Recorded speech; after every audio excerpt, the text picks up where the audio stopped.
Olá, meus amigos, seja bem-vindo a esse canal, o canal Felipe Brito Oficial.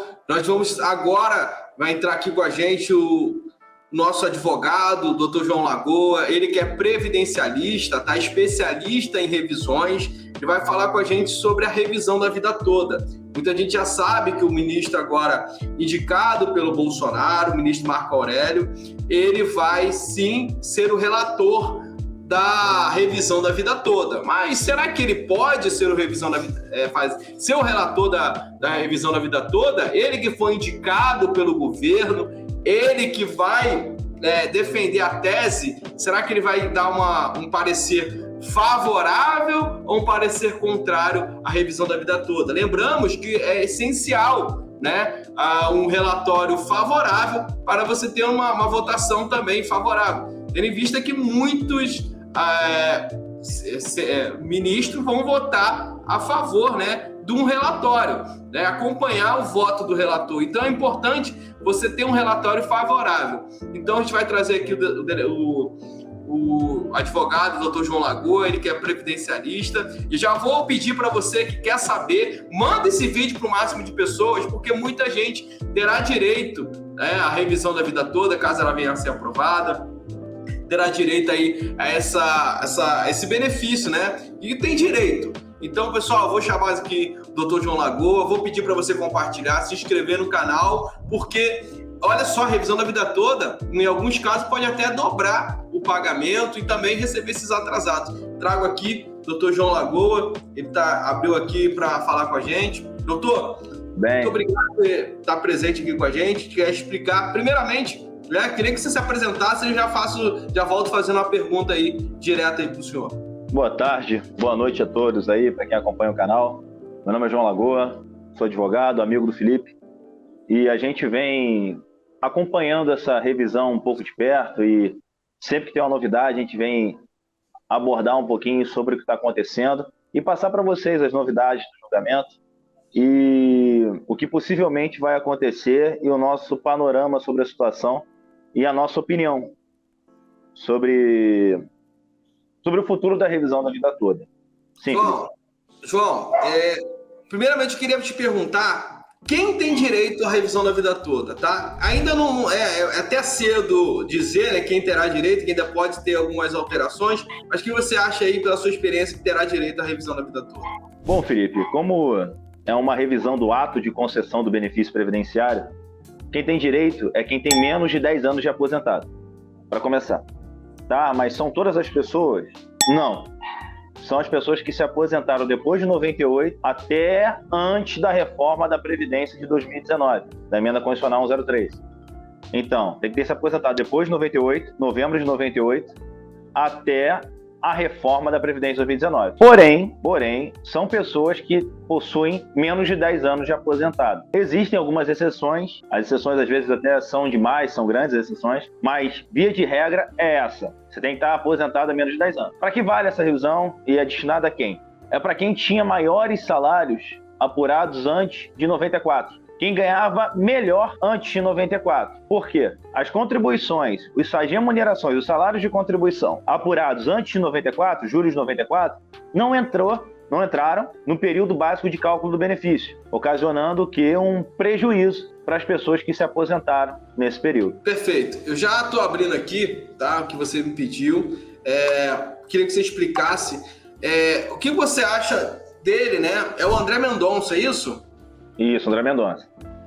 Por que você acha que ele não é apto para ser o relator da revisão da vida toda? Por que você acha que ele não deveria ser o ministro que deveria defender aí a tese da revisão da vida toda? Por que não o Marco Aurélio? Bom, Felipe, o que acontece? A gente tem que, antes de entrar e falar do André Mendonça, a gente tem que explicar o panorama em que estava a revisão e que ela já foi julgada, né, pró-segurado. Os segurados ganharam a revisão em detrimento do INSS, né? O INSS perdeu o julgamento. E antes de transitar em julgado, quem deu o voto de Minerva, em verdade, foi Alexandre de Moraes, e a votação ficou 6-5 para o segurado. Quem deu o voto de Minerva foi Alexandre de Moraes. E no dia que transitaria em julgado, chegando já às 11 horas da noite, o ministro Nunes Marques, ele pediu destaque no julgamento. O que é isso? O que é o pedido de destaque? O julgamento saiu da órbita virtual e foi para a órbita física. Um julgamento não necessariamente físico, ainda vai ser julgado no meio virtual, porém vai ser ao vivo. Os ministros vão dar o voto deles como se fosse um julgamento na Câmara, né? E um vai poder interferir, enfim, poderão acontecer várias coisas. O X da questão é o seguinte: toda a votação que tinha ocorrido, todos os votos, eles foram zerados. A votação vai começar do zero. Todos os ministros vão votar novamente. Ocorre que o relator do julgamento, o ministro Marco Aurélio, ele se aposentou, né? Então caberia quem? Ao presidente indicar um novo ministro para o STF. Depois e após isso ele passaria pela sabatina do Senado. Foi o que aconteceu. O presidente da República indicou o doutor André Mendonça, ex-AGU, ex-advogado do INSS, né? Ele foi indicado para compor agora a turma do Supremo Tribunal Federal. E ele entrou.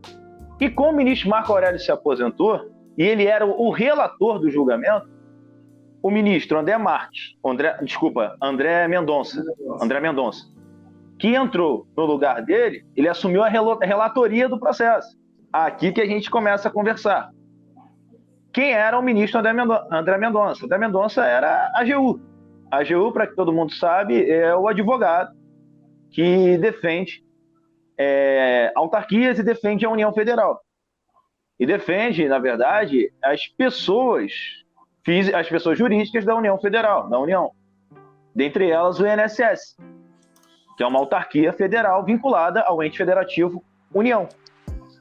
Ou seja, o André Mendonça era advogado do INSS. Ele advogava para o INSS, a advocacia pública. E como tal, não tenho provas disso, eu não posso dizer que ele era o advogado da revisão da vida toda, mas muitos processualistas estão dizendo que, por ele advogar para o INSS e advogar, inclusive, em processos que envolvam a revisão da vida toda, e já foi dito isso, que ele advogou, ele defendeu o INSS no próprio julgamento da revisão da vida toda, ele não poderia agora julgar a revisão da vida toda.